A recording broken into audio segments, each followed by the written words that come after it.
A submarine, somewhere in the Pacific. March of 2022.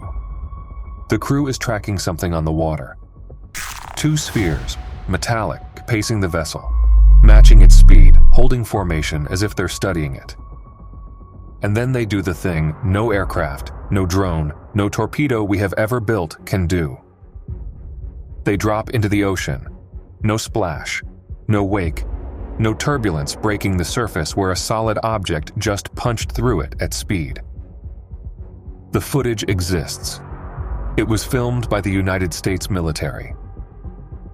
And in May of 2026, the government that classified it for years released it to the public on an official government site with the seal of the Department of War on it.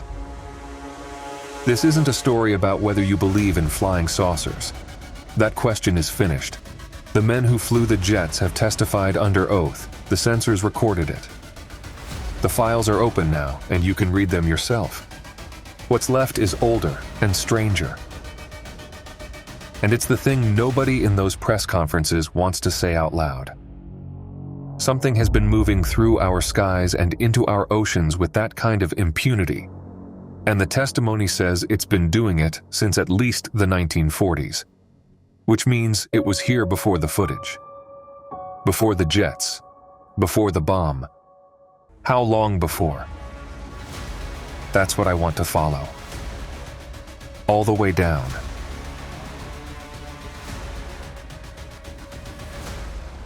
For most of my life, saying the words, "the government has UFO files," got you laughed out of the room.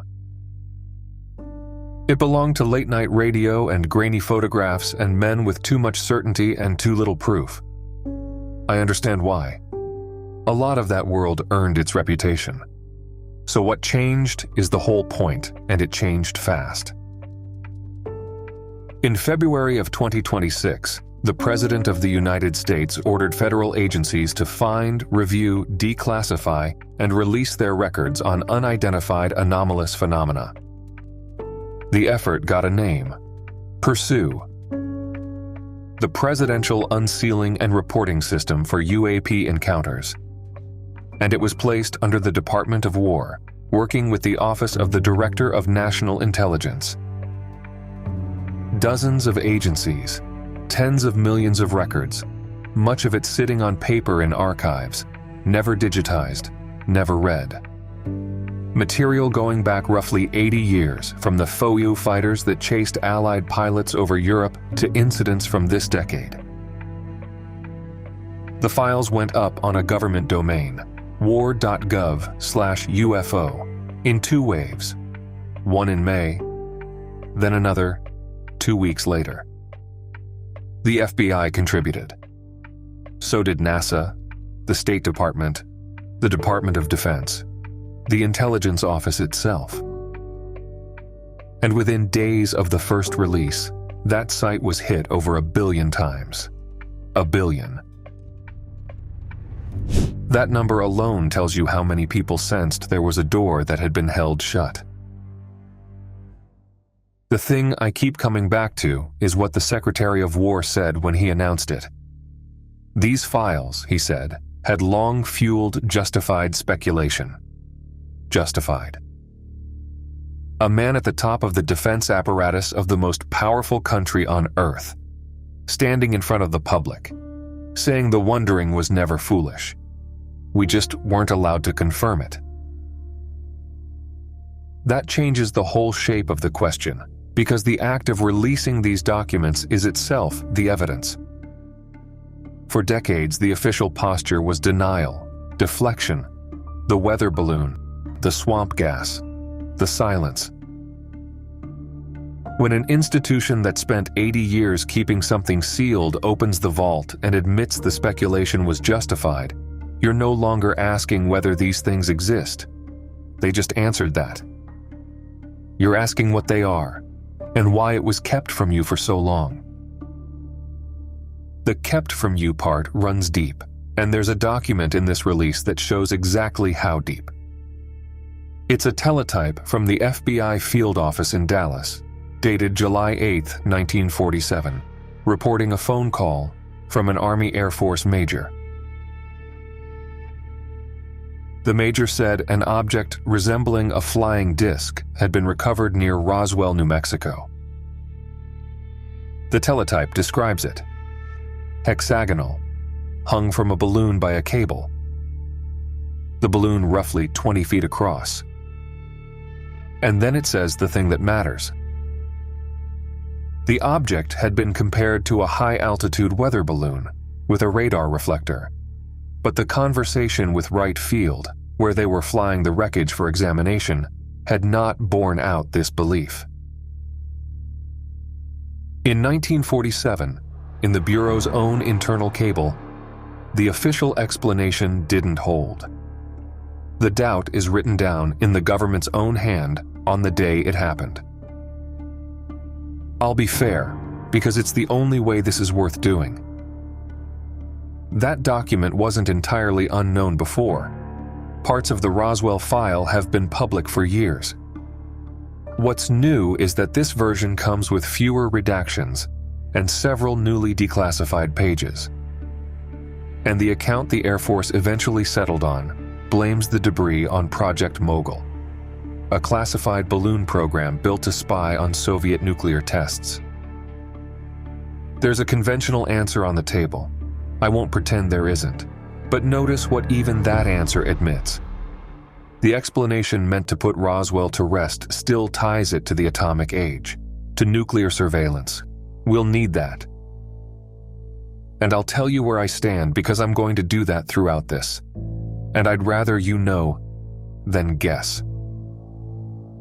I would love for this disclosure to be real, genuinely. The full, honest opening of the vault. But I doubt it is. After watching how these institutions behave, my instinct is that the essential thing is still being held back. That we're being shown the part they're comfortable showing. The best evidence, the people who've testified to it say, is still classified. So how would we know if real disclosure ever arrives? I have a measure for it. Watch the religions. The day this stops being a defense story and becomes a spiritual one, the day churches and clergy start scrambling to explain where these intelligences fit in Scripture, where they belong in the doctrine.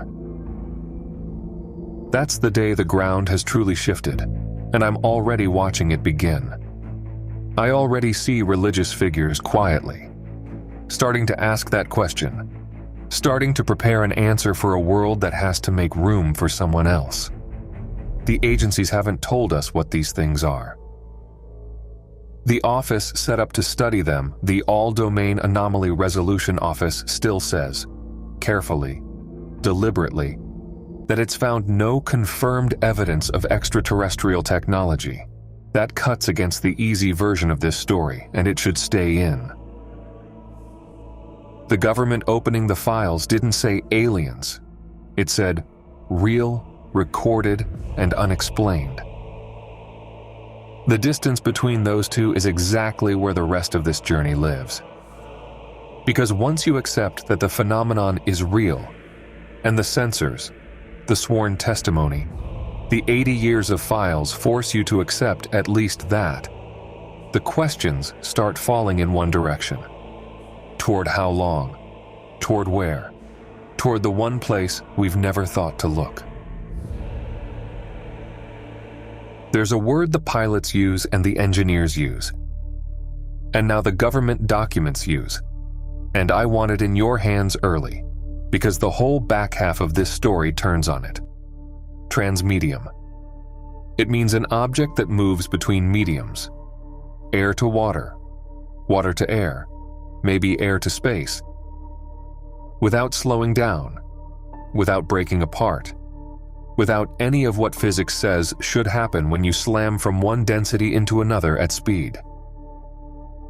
Everything we build is married to a single medium. A jet is shaped for air and would shatter hitting water at velocity. A submarine is built for water and will never fly. A rocket is for vacuum. We have never built a thing that treats the boundary between sky and sea as if it weren't there. These things treat it as if it weren't there. That's one of what the Navy aviators came to call the 5 observables, The 5 behaviors that mark something as genuinely anomalous, as opposed to a misread balloon or a trick of the light. They're worth knowing because they work like a ruler. Positive lift with no wings, no rotors, no exhaust. Objects hanging motionless with nothing holding them up. Instantaneous acceleration. A dead hover to thousands of miles an hour in a second with no buildup, the way a fighter with afterburners simply cannot. Hypersonic speed with no signature, no sonic boom, no heat bloom. Low observability, there and then not. And transmedium travel, the sky-to-sea crossing. Hold that ruler against what the sensors actually recorded, and the picture gets strange fast. Go back to that submarine, March of 2022. The footage the AARO flagged for further study shows spherical objects moving in and out of the water near a US submarine.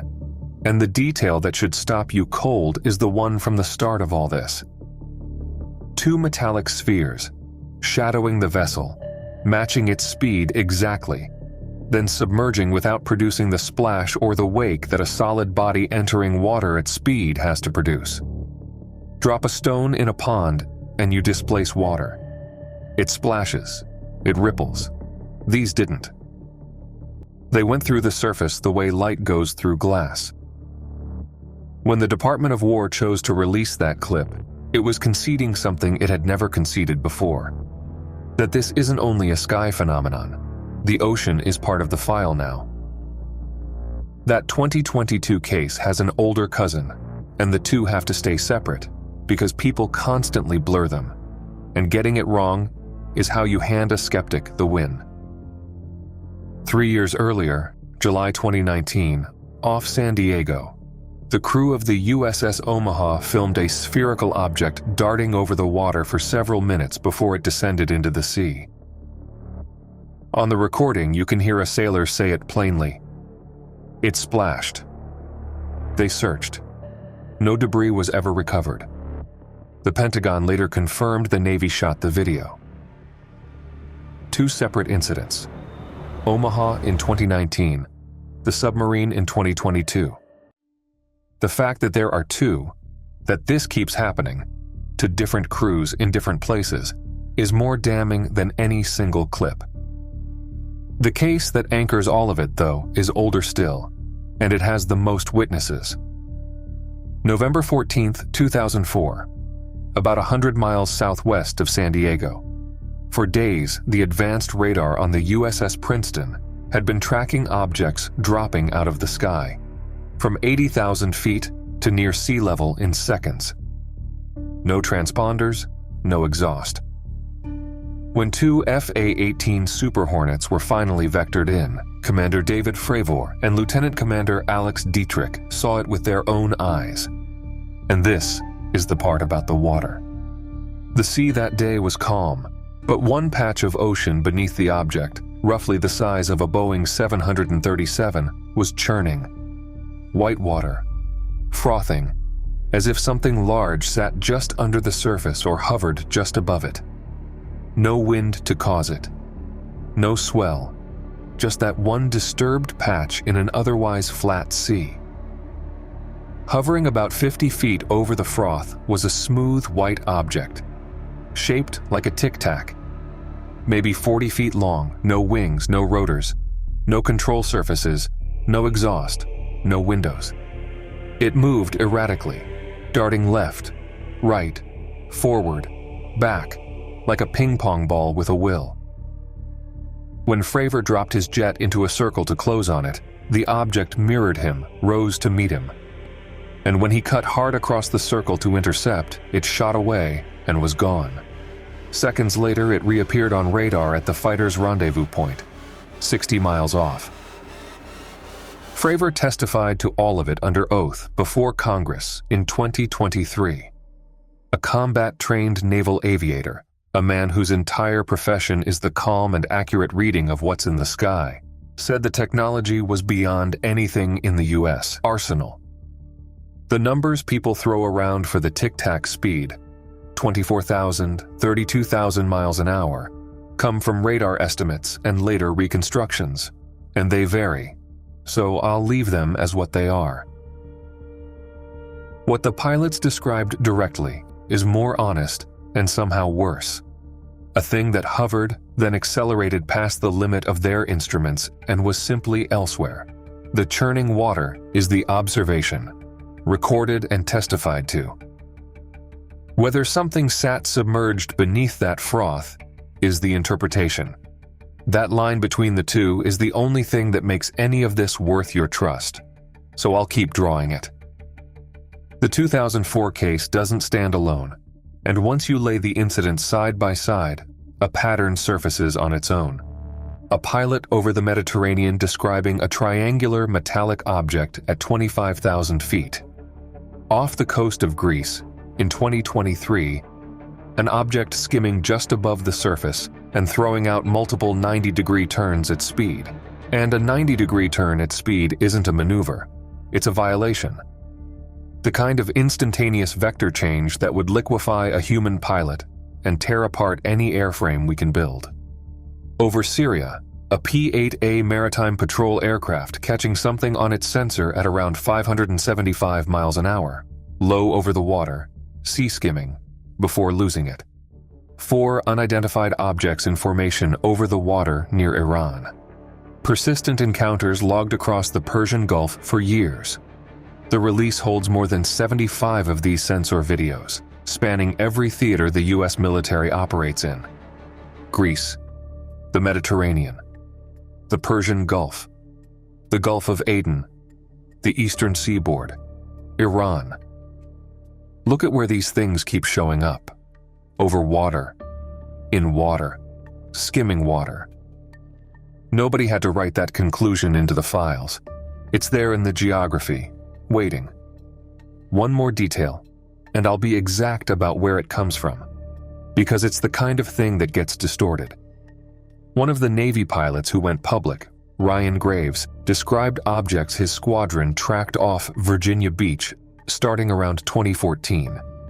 And in one account, an object that passed between 2 of their jets, no more than 100 feet away.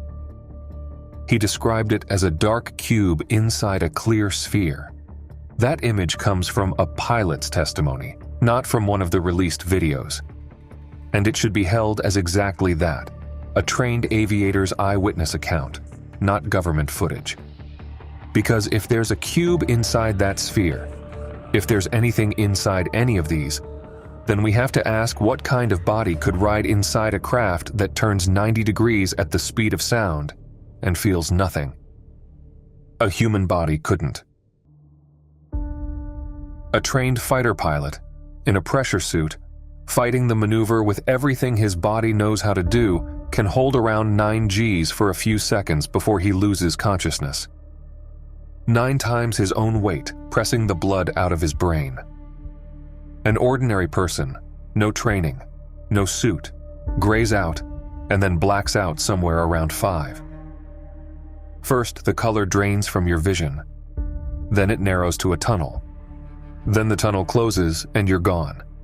And it takes about 15 seconds to come back, plus another 15 or 30 of confusion, which in a falling aircraft is the rest of your life.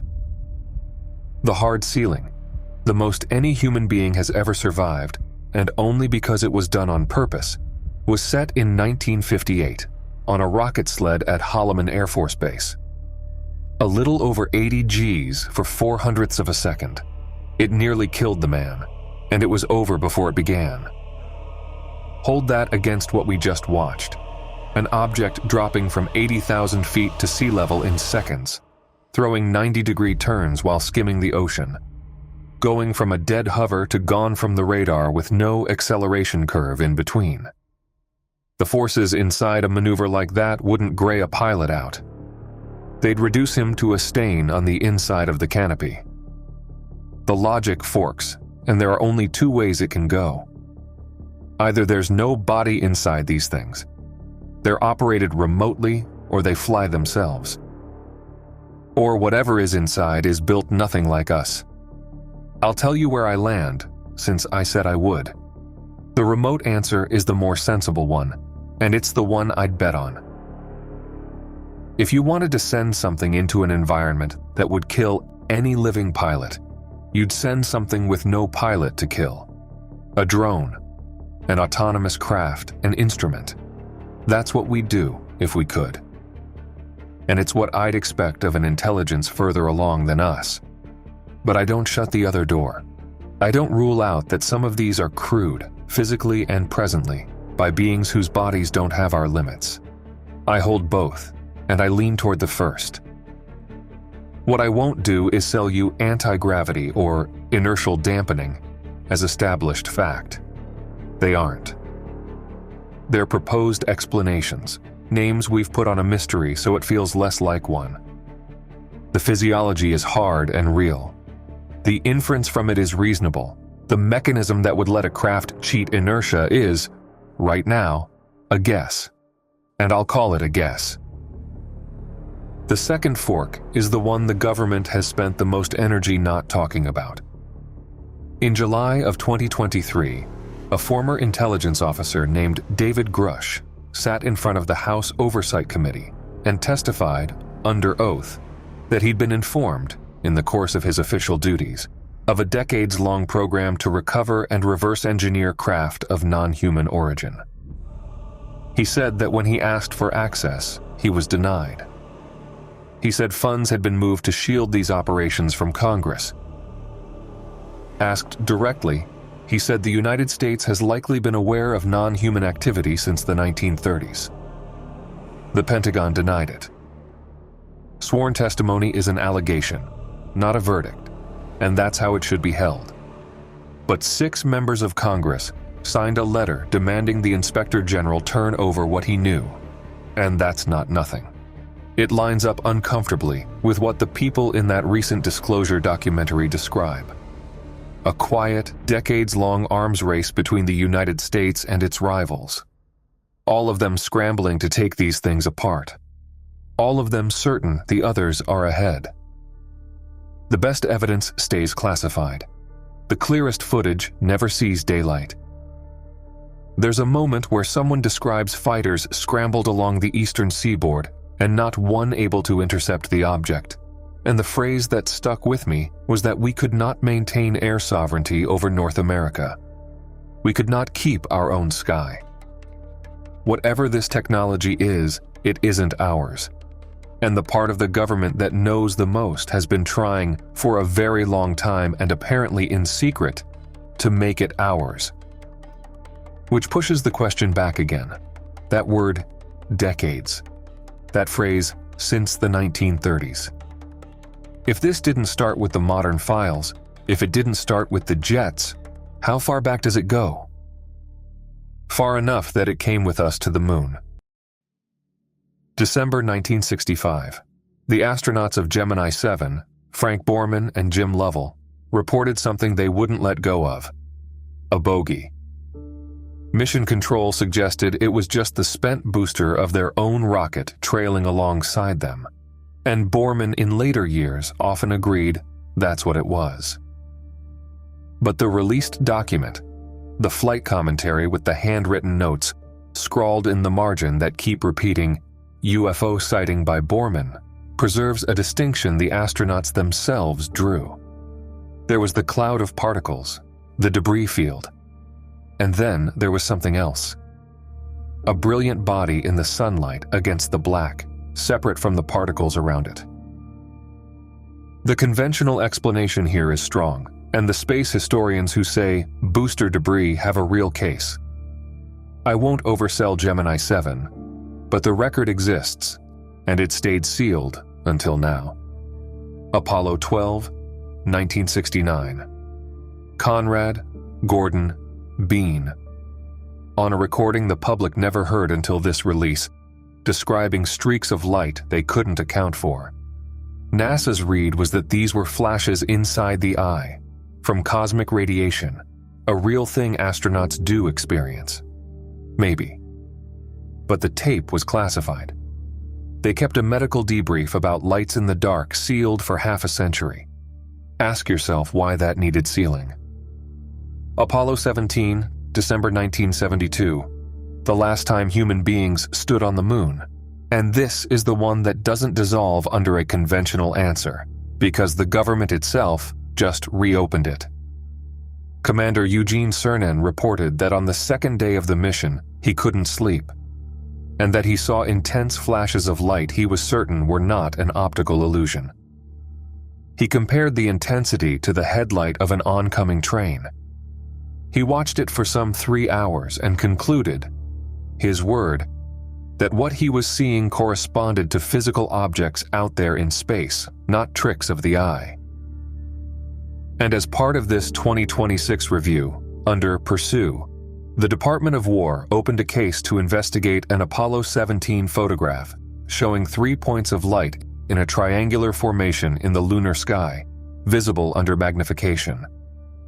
The Pentagon attached a note, no consensus on the nature of the anomaly. But the preliminary analysis suggests the photo captured a real physical object. They've pulled the original mission film. The full results, they say, will come when NASA and the department finish their analysis. Read that again, because it's easy to skate past. This is the government of the United States in 2026, pulling the original film out of the archive to re-examine 3 lights over the moon, and saying out loud that the preliminary read is real object. Every one of these carries the same official status, unresolved, not alien, investigated, and not identified. The astronauts were trained observers. The reports are real. The government reopened the strongest one. That's the claim, and it doesn't need inflating. What it needs is the next question. These things don't just appear. They appear at our thresholds, at the edge of the atmosphere, at the first steps on another world, at the places where we cross a line we've never crossed before. The biggest line we ever crossed wasn't the moon. It came earlier, and it was far more terrible. In the summer of 1945, in a desert in New Mexico, we picked up the power to end the world. July 16, 1945. Before dawn, in a stretch of New Mexico desert, the Spanish had named the Jornada del Muerto, the Journey of the Dead Man. The first nuclear weapon in the history of the world went off. The man who'd led the project to build it, J. Robert Oppenheimer, watched the fireball climb. And years later, remembering that morning, he said a line had come to him out of an ancient text. "Now I am become death, the destroyer of worlds." Everybody knows the line. It's been quoted 10,000 times, usually as a piece of poetry about regret. What gets lost is that the words weren't his, and they weren't really about regret. He was quoting scripture, the Bhagavad Gita, chapter 11, verse 32. He was quoting a god. In the text, it's Krishna who speaks those words, revealing his vast cosmic form to the warrior Arjuna on the edge of a battlefield. And what he's saying is that he is the force that consumes all things when their time comes. There's a wrinkle even in the translation. The Sanskrit word Oppenheimer rendered as death is Kala, which also means time. I am time, the destroyer of worlds. The thing that comes for everything eventually. And Krishna is an avatar of Vishnu, one of the forms the god takes when he steps into the world. Vishnu takes 10 avatars across the cycles of time. Krishna, who speaks the line about the death of worlds, is the 8th. The first, before the warrior, before the king, before any of the others, was not a man at all. It was a fish, Matsya. I've told the story on this channel before, in the video on the flood, so I'll keep it short. A small fish comes to a man named Manu and asks for protection. It grows and grows until no vessel can hold it, until it fills the ocean and it reveals itself as the divine. It warns Manu that a flood is coming to wipe the world clean. It tells him to build a boat and gather the seed of every living thing. And when the deluge comes, the great fish takes the boat in tow and pulls it through the rising water, carrying life and carrying the sacred knowledge, the Vedas themselves, safe to the other side. So the same God holds both ends of the story. In one form, the fish that rises from the water to save the world from the flood and carry all knowledge through it. In another, the figure who calls himself the destroyer of worlds, the line a physicist reached for when a man-made sun rose over the desert. The Gita even states the rule behind it. Krishna says he returns, age after age, whenever the order of the world is threatened, whenever righteousness collapses and ruin rises. He comes at the threshold, at the moment of greatest danger. This is a reading. I can't lay a tablet in front of you that proves anyone in the ancient world meant these two forms of Vishnu to be heard together the way I'm hearing them. But after enough years on work like this, I've stopped believing this kind of thing is accident. When Oppenheimer reached past every word in his own language and pulled up that exact line, in that exact moment, I think he reached back 40 centuries and surfaced the oldest warning we ever wrote down, about what it costs a creature to take hold of the power that ends worlds. Because watch what the oldest texts actually remember about that power. The Indian epics, I went deep into this in the Anunnaki series, Episode 1, over on the Cinematic Studio channel, describe weapons that stop reading like myth once you've seen what the 20th century built. The Mahabharata speaks of a single weapon whose blast consumes everything, evaporates armies, poisons the land so nothing grows, brings months of black rain, burns the unborn in the womb, warriors blinded by a white light, a heat that leaves the bodies unrecognizable.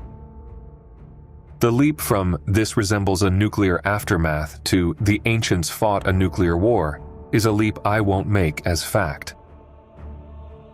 The mainstream reads these as poetic descriptions of conventional battle, and Mohenjo-Daro's radioactive skeletons are mostly exaggeration once you check them. What's worth noticing is how closely the description tracks, noticing it isn't proving it.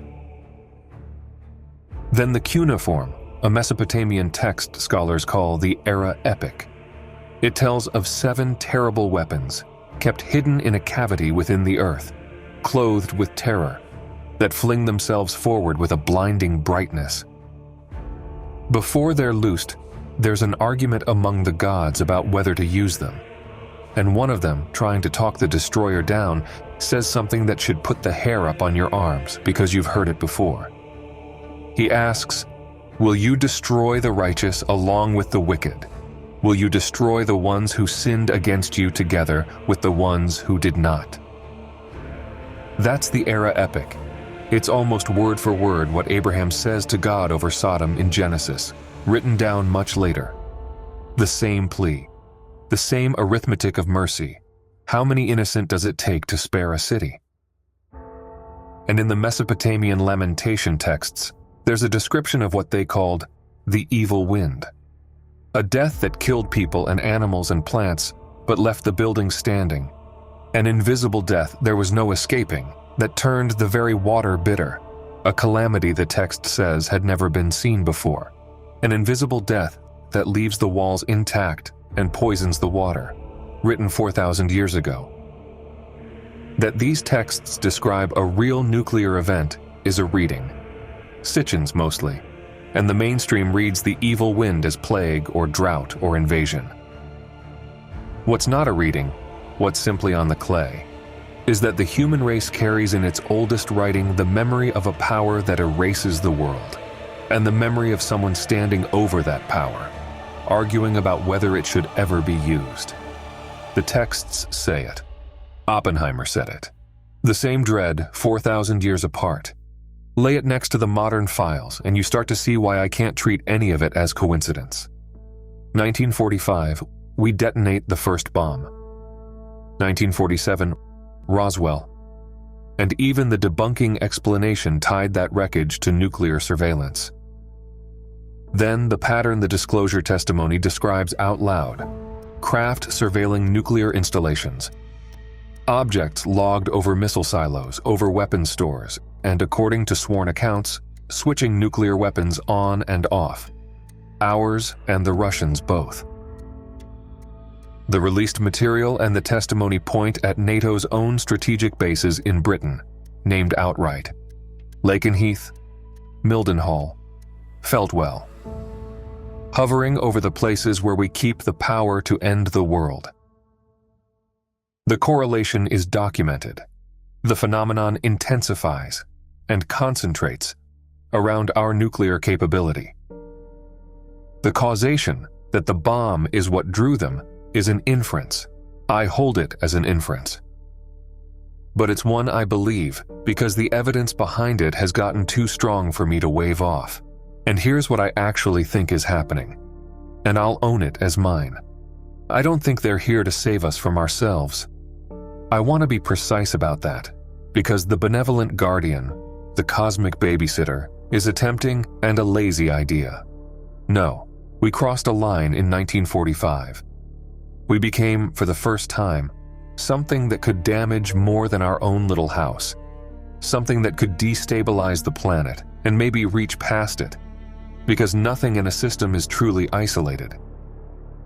You can't tear at one thread of the cosmos without pulling the rest. I think they're watching and intervening, not out of love for us, but out of concern for what our reach into destruction might disturb. We picked up the power of a god. Arthur C. Clarke said any sufficiently advanced technology is indistinguishable from magic, and the mirror of that is what the old stories were telling us. The gods of those stories may have been beings like us, only further along, holding powers that looked like divinity. What we did at Trinity is we caught up to one of those powers. We made ourselves dangerous enough to be worth watching closely. The Gita said it. He returns when the world tips toward ruin. We tipped it in a desert before sunrise in 1945. If this intelligence is ancient, here long before the bomb, long before the moon woven into the oldest things we ever wrote, and if it's still here, close enough to watch us, fast enough to be over our silos within moments of being scrambled at, then where has it been all this time? We've been searching the sky for the answer, but what if we're looking in the wrong place?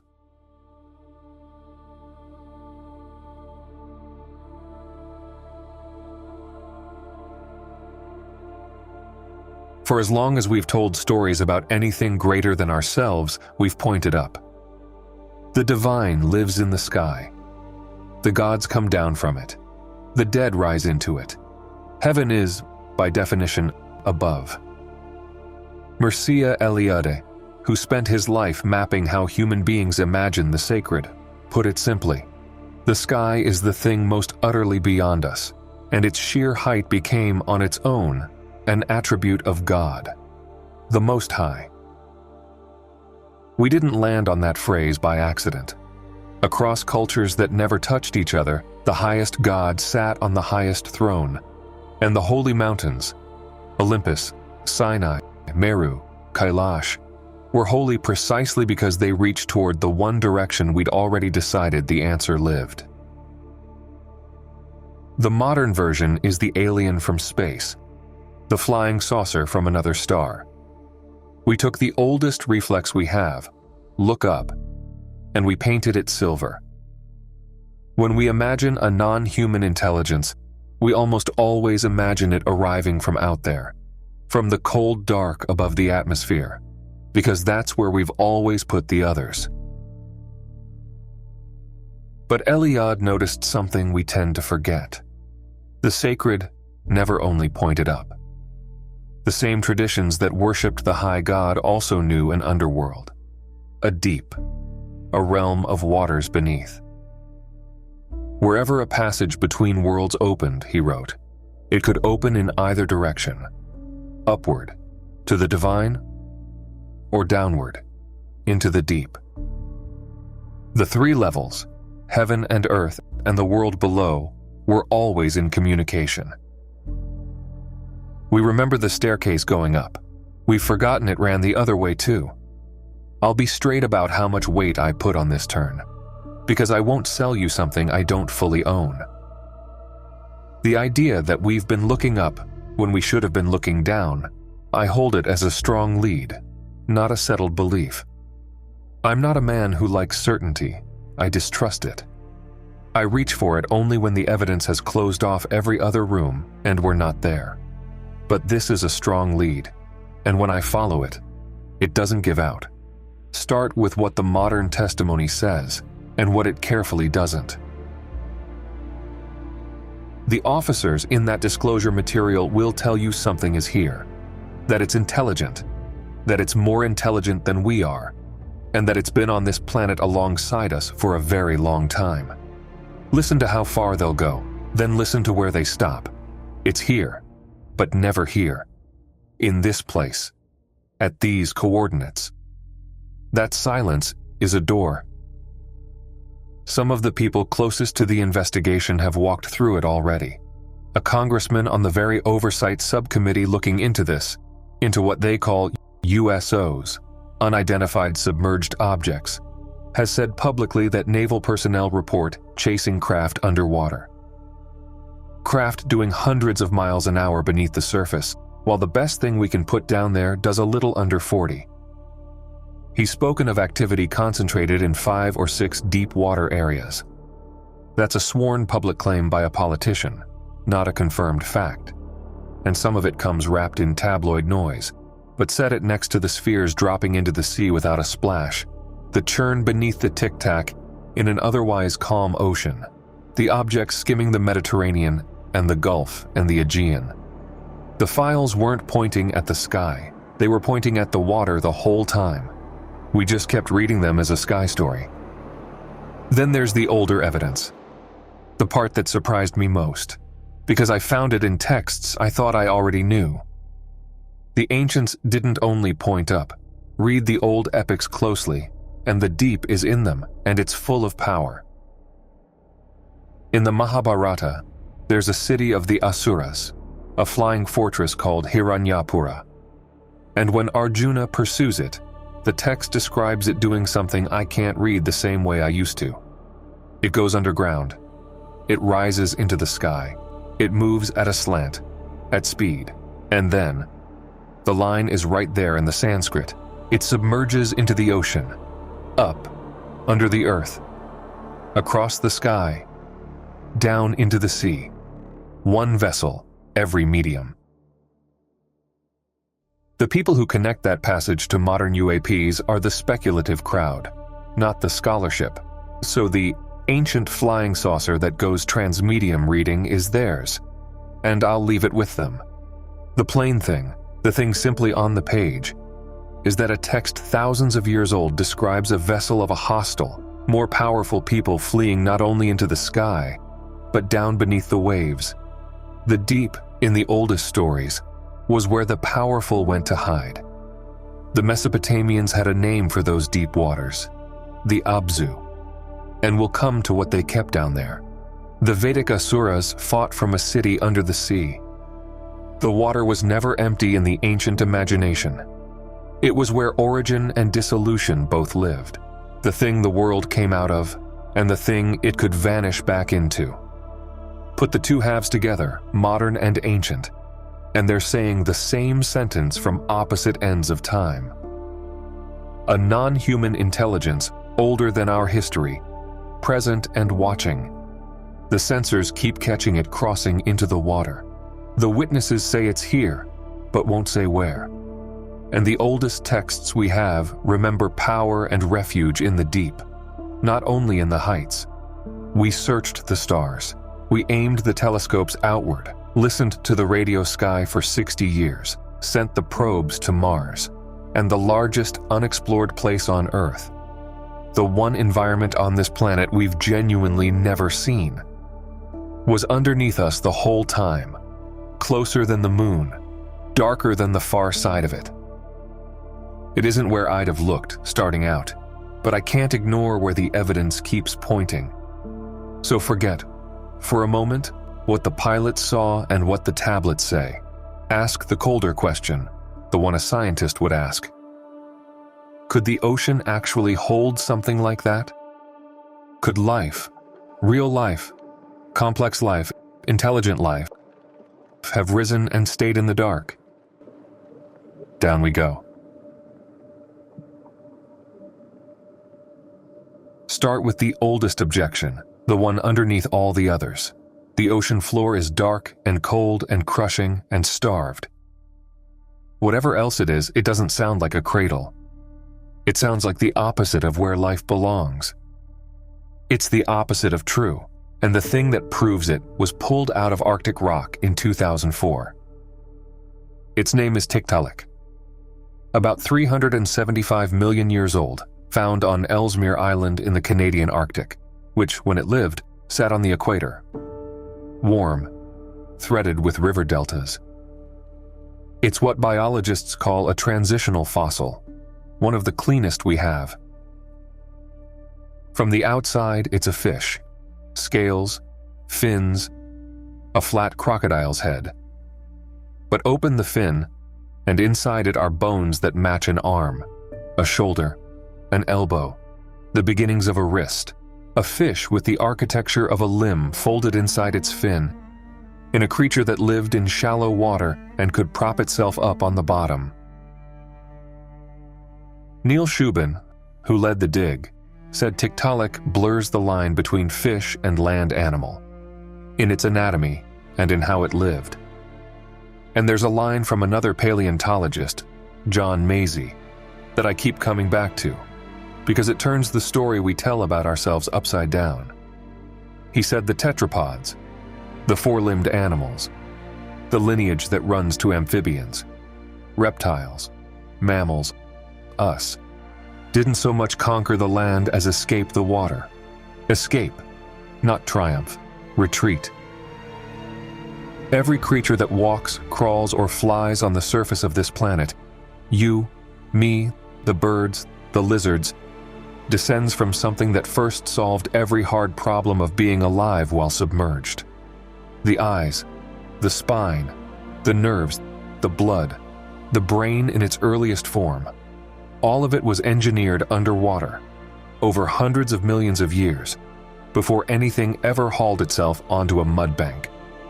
The sea isn't hostile to complex life. The sea is where complex life was built. The land is the colony. The ocean is the home country, and most of life never left. We tell the story as if crawling ashore was the goal, the graduation. But the overwhelming majority of living things stayed in the water and kept evolving there. The same 375 million years down every branch we never followed. If complexity was born in the deep, what makes us so sure it stopped developing there the moment a few fish wandered out? That's the first objection. Here's the second. Even if life is down there, it's blind. No light, no vision, no sophistication, nothing to build a mind on. But trace where eyes come from, and that one turns inside out too. The eye didn't appear all at once. The old riddle, what good is half an eye, was answered long ago. It starts as an eye spot, a patch of light-sensitive cells that can tell light from dark and nothing more. From there, small step by small step, a cup to tell direction, a pinhole to sharpen it, a lens to focus it. You get, over roughly 500 million years, the camera eye. And the biologist Trevor Lamb, working out that sequence, argued that one kind of photoreceptor would have had a distinct advantage in an environment where light is very, very low, like the deep ocean. The dimness wasn't an obstacle to vision. The dimness may have been the pressure that shaped it. The dark didn't prevent the eye. The dark may have built it. Vision didn't even happen once. The high-resolution, image-forming eye evolved independently, separately, from scratch, at least 4 times on this planet. In the vertebrates, in the arthropods, in the octopus and its relatives. The eye isn't a fluke that happened to us. It's a solution life keeps arriving at, by different roads. including roads that run through the dark and through the sea. Now the hard objection, the real one. Fine, life, even perception in the deep. But intelligence? A mind? Surely that needs sunlight, surface, a brain built like ours. Two things break it open.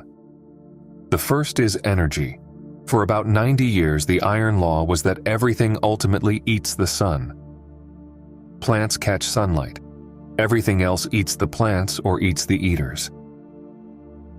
Then, in 1977, a submersible called Alvin dropped to the Galapagos Rift, 2.5 kilometers down, into total darkness, and found a city. Tube worms taller than a person, clams the size of dinner plates. Whole dense ecosystems thriving where no photon from the sun has ever reached.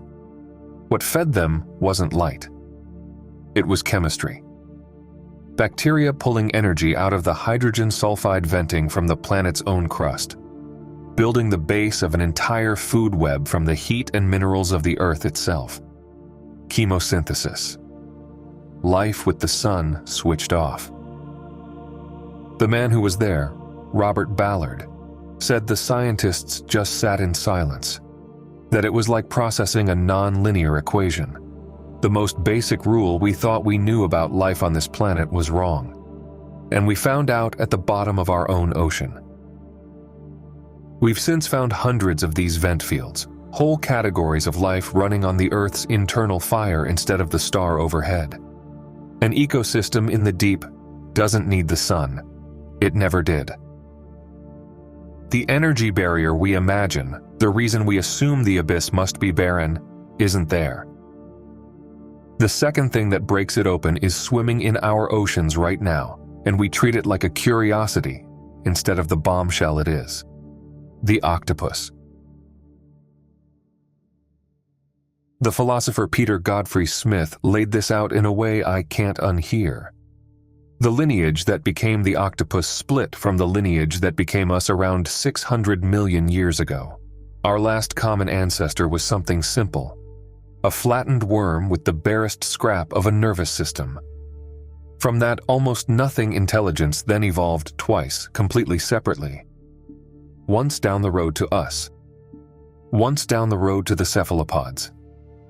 Two independent experiments in building a mind from scratch, 600 million years apart. And the octopus's mind is genuinely alien. Most of its neurons aren't in a central brain at all. They're distributed through its 8 arms, nearly twice as many out in the limbs as in the head.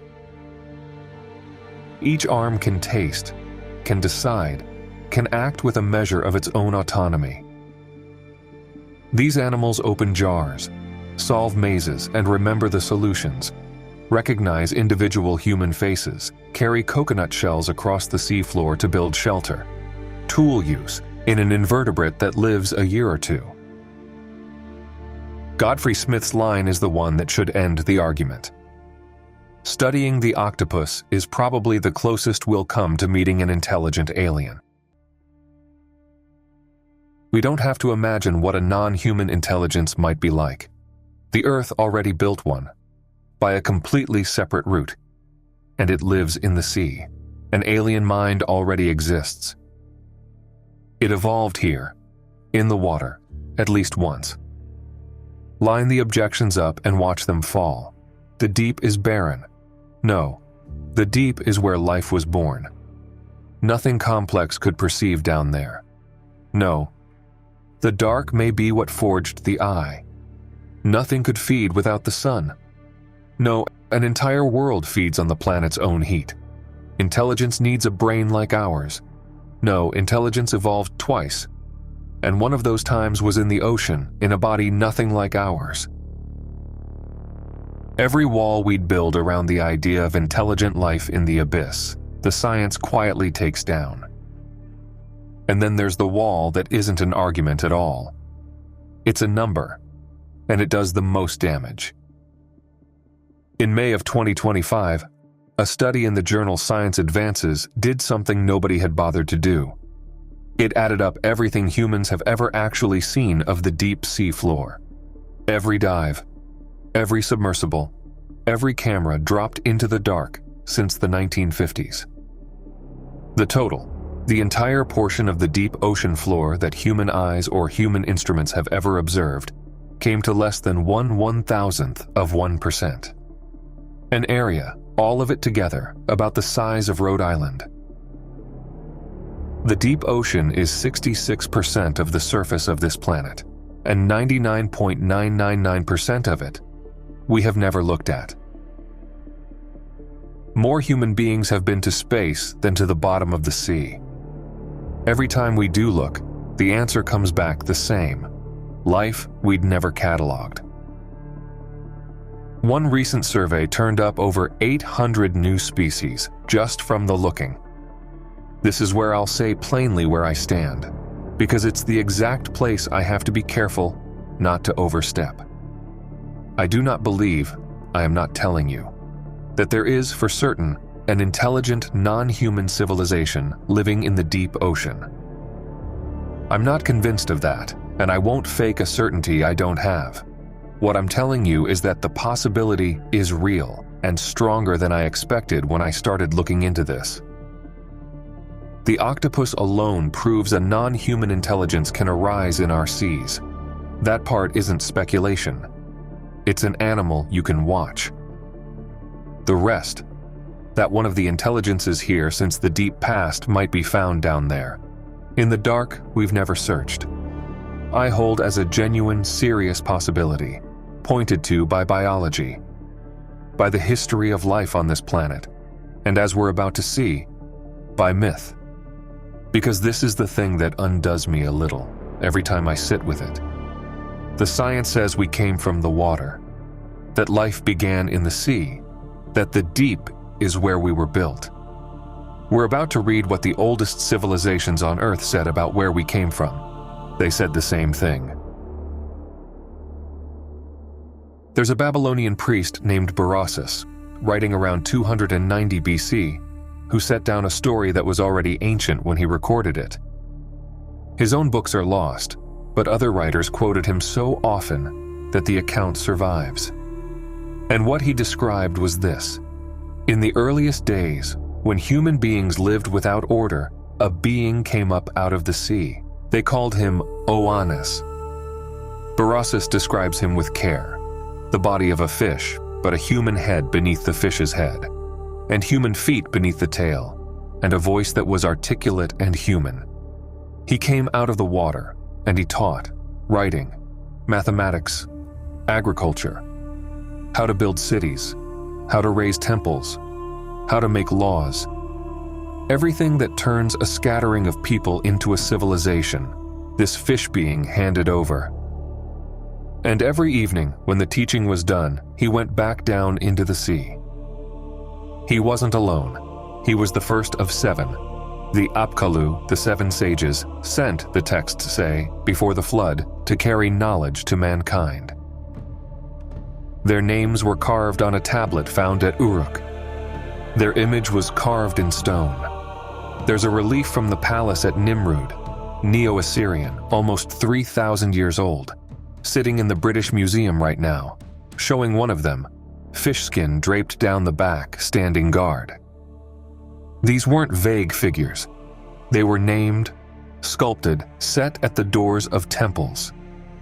And the word itself, Apkallu, comes from the older Sumerian, Abgal. Scholars studying it note the aquatic root buried in the name, the deep, the great waters. The origin of the sage is written into the word for sage. The wisdom and the water were the same thing. This is myth, but myth recorded in real texts, by real cultures, and studied seriously. There's peer-reviewed work on Oannes, on what Berossus did with the traditional fish sage. There's a whole scholarly volume on the world of Berossus. The fish being that the first civilization on Earth said gave it everything it knew is taken seriously, as a tradition, by people who study it for a living. Now hold Oannes next to Matsya, the fish from earlier, the first avatar of Vishnu, who rose from the water to save mankind through the flood and carry the sacred knowledge across. India and Mesopotamia, two civilizations, an ocean and a world apart, no contact between them when these stories took root. And both, on their own, remember the same figure. An intelligent being that comes out of the water, delivers or preserves the knowledge that makes us human, and returns to the deep. This is where it ties back into my own ground, the texts I've spent more than a decade with, because Oannes, the scholars largely agree, is Enki, Ea, the Sumerian lord of the waters and of wisdom. I've gone deep into Enki on this channel, into the text called Enki and the World Order, where he's the god of the flowing streams, the one the early cylinder seals draw with water and fish pouring from his shoulders.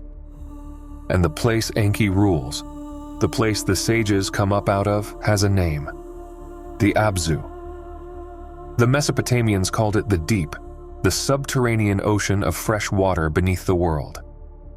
But it wasn't only water to them, it was the ocean of wisdom. The deep and the knowing were one place, one word, one idea.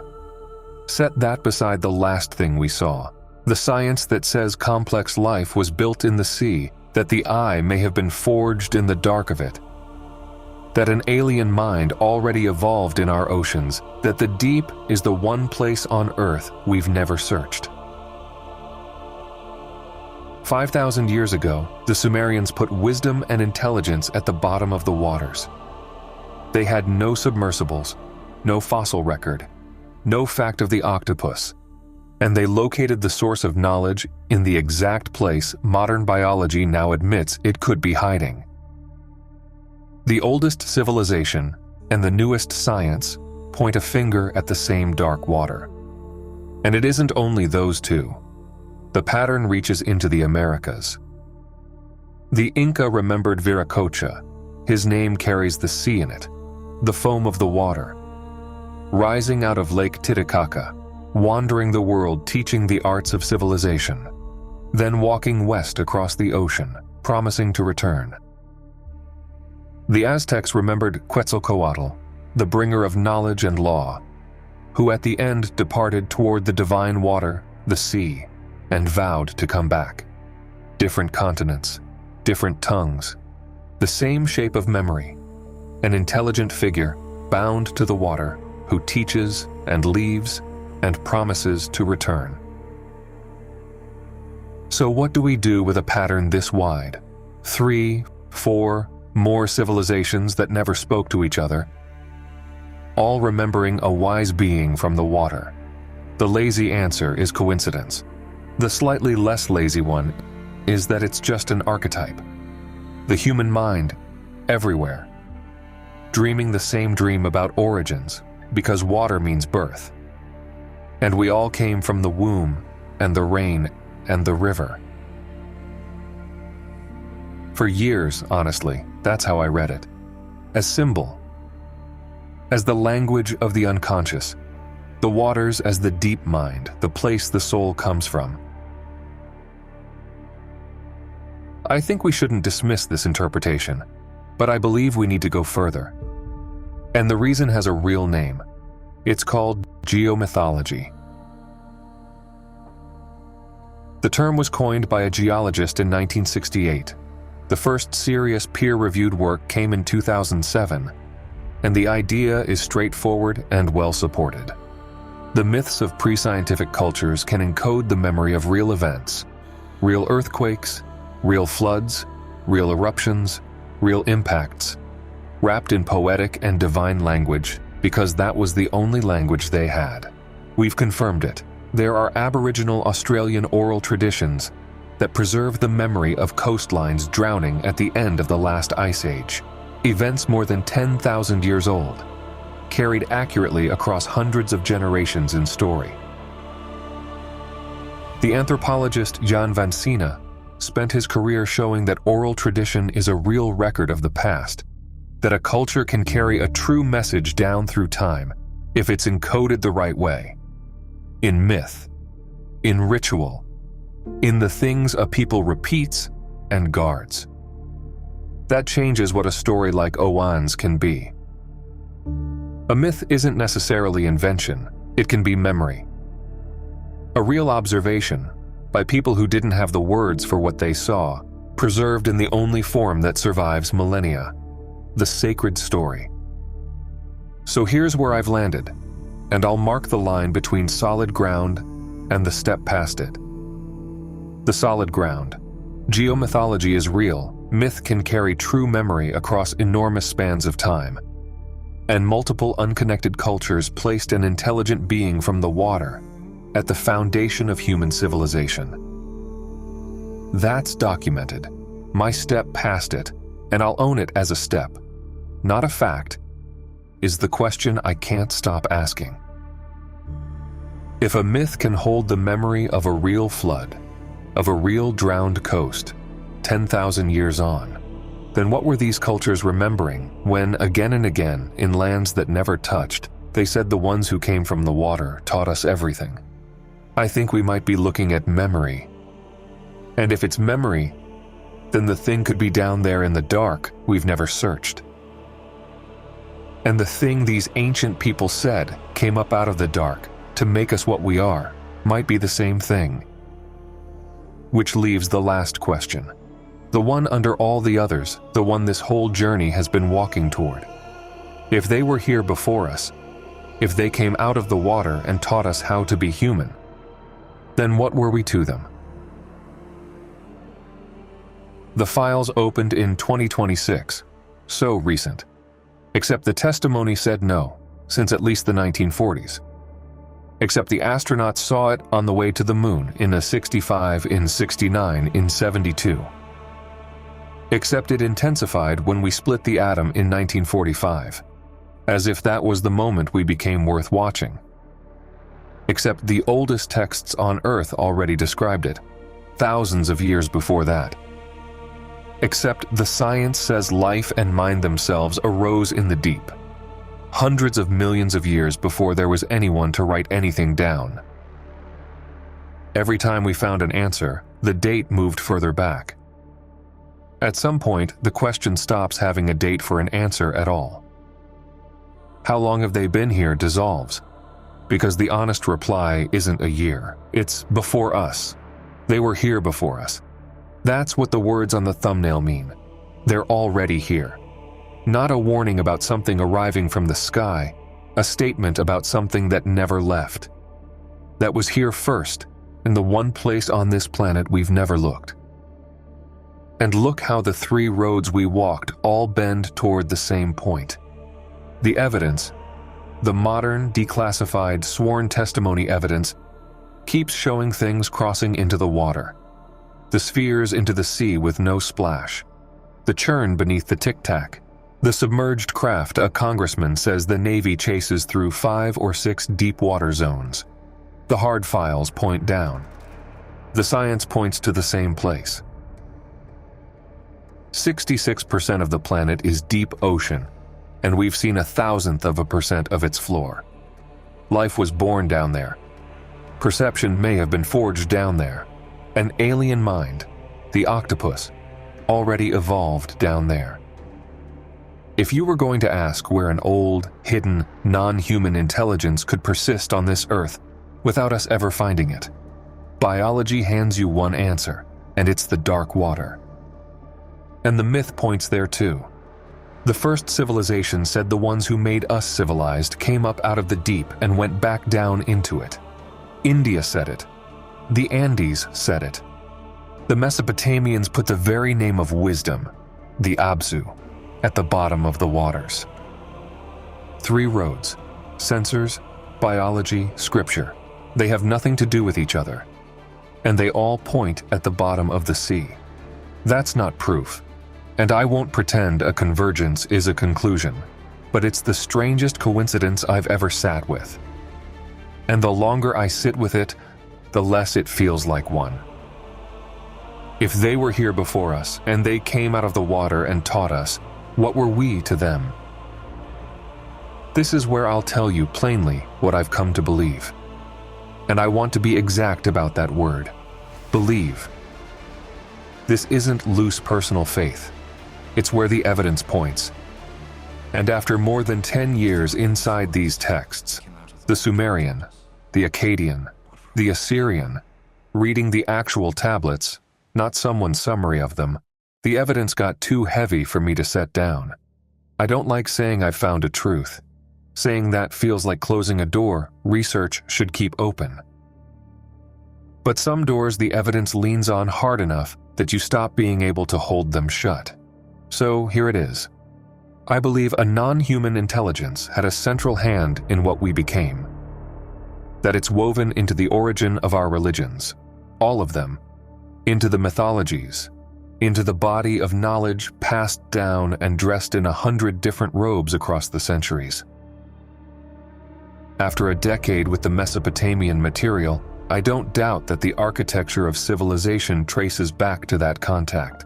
And I don't doubt that those same intelligences stand behind a great many of the things people have been seeing in the sky since the beginning, and writing into their scriptures since they could write. And the science doesn't contradict that. It rhymes with it in a way I find almost hard to talk about. Because the leading theory for the origin of life, the actual origin, the first living chemistry, puts it at the bottom of the ocean. Not the sunlit surface, the deep-sea hydrothermal vents on the floor of the sea, where the planet's own heat met the water. NASA has a name for it, the water world theory. The last common ancestor of everything alive may have lived in the deep. There's even a vent field in the Atlantic they named, with no irony at all, the Lost City. There's a thought that sits at the edge of all this. Panspermia, taken seriously in parts of the scientific world. The idea that the seeds of life don't have to be local, that they can travel, arrive, take hold, cross it with everything else, and I can't help where it goes. If life can arrive and settle, and if it's settled and built in the deep, then they came from the water, and we came from the water. Stop being two different sentences. That's the thing that undoes me, standing here at the end. The science says we came from the water, literally, that the first life kindled in the dark of the deep sea. The oldest civilizations on Earth said we came from the water, that beings rose out of it to make us what we are, a microscope and a clay tablet. 4,000 years and an entire way of knowing apart, saying the same sentence. Our origin is in the deep. I'm not closing the case. I told you I don't like certainty, and I won't fake it now. There are things here I hold as conviction. Things I hold as a strong possibility, and one or two that still keep me up. Whether the deep is where some of them have been the whole time.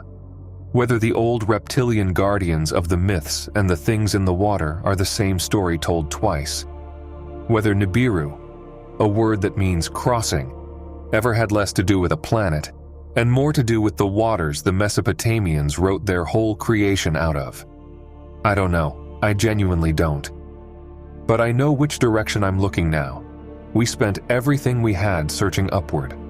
We aimed the great instruments at the sky, listened to the stars for 60 years, sent our machines to other worlds looking for life.